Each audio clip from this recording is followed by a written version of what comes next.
రాజులలో రాజుగా పేరు పొందినవాడు, సత్యానికి ప్రతిరూపమైనవాడు. అతడే సత్య హరిశ్చంద్రుడు. అనగనగా అయోధ్యకు సమీపంలో ఒక మహారాజ్యం ఉండేది. ఆ రాజ్యానికి రాజు హరిశ్చంద్రుడు. అతడు ఎంతో ధర్మవంతుడు.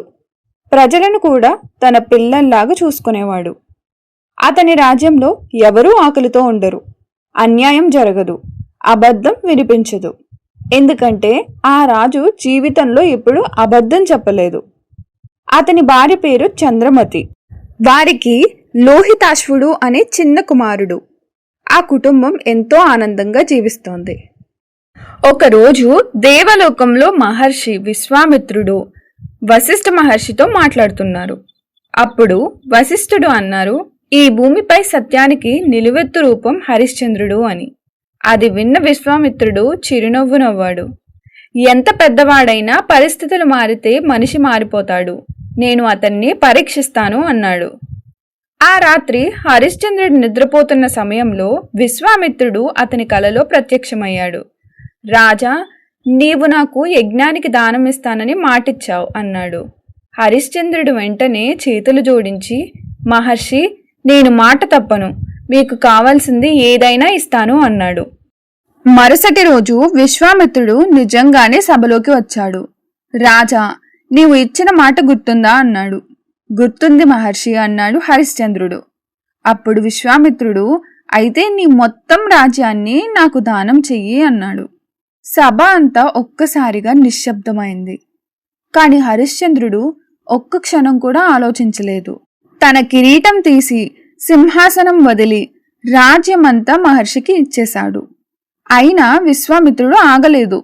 దానం ఇచ్చిన తర్వాత దక్షిణ కూడా ఇవ్వాలి రాజా అన్నాడు. హరిశ్చంద్రుడి దగ్గర అప్పటికి ఏమీ లేదు. అప్పుడు మహర్షి, ఒక నెలలో దక్షిణ తీసుకురా అని వెళ్ళిపోయాడు. రాజు, రాణి, చిన్న కుమారుడు ముగ్గురు రాజ్యం వదిలి కాలినడకన బయలుదేరారు. ఎండలు మండుతున్నాయి, ఆకలి వేస్తుంది. కాని హరిశ్చంద్రుడు మాత్రం తన మాట నిలబెట్టుకోవాలని నిర్ణయించుకున్నాడు.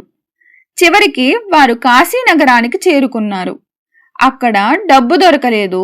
దక్షిణ చెల్లించాల్సిన సమయం దగ్గర పడుతుంది. అప్పుడు హరిశ్చంద్రుడు భారమైన మనసుతో తన భార్యను, తన కుమారుడిని ఒక బ్రాహ్మణుడికి సేవకులుగా అమ్మేశాడు. చంద్రమతి కన్నీళ్లు పెట్టుకుంది. లోహితాశ్వుడు తండ్రిని పట్టుకుని ఏడ్చాడు. కాని ధర్మం కోసం, మాట కోసం హరిశ్చంద్రుడు తన హృదయాన్ని రాయిగా మార్చుకున్నాడు. ఇంకా దక్షిణ పూర్తి కాలేదు. అప్పుడు హరిశ్చంద్రుడు తనను తాను ఒక శ్మశాన కాపరికి అమ్ముకున్నాడు. అప్పటి నుంచి అతని పని శవాలను దహనం చేసే చోట పన్ను వసూలు చేయడం.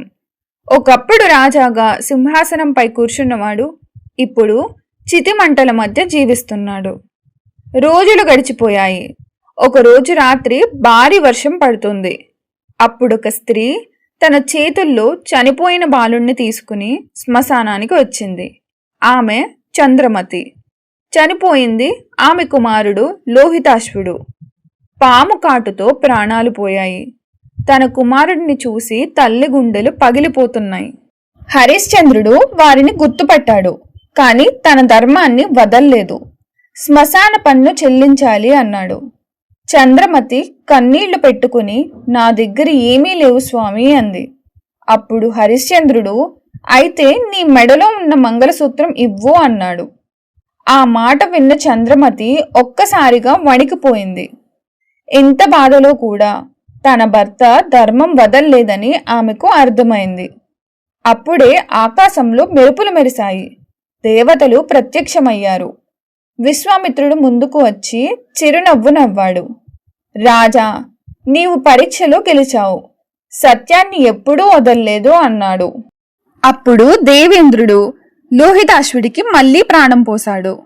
చంద్రమతి ఆనందంతో ఏడ్చింది.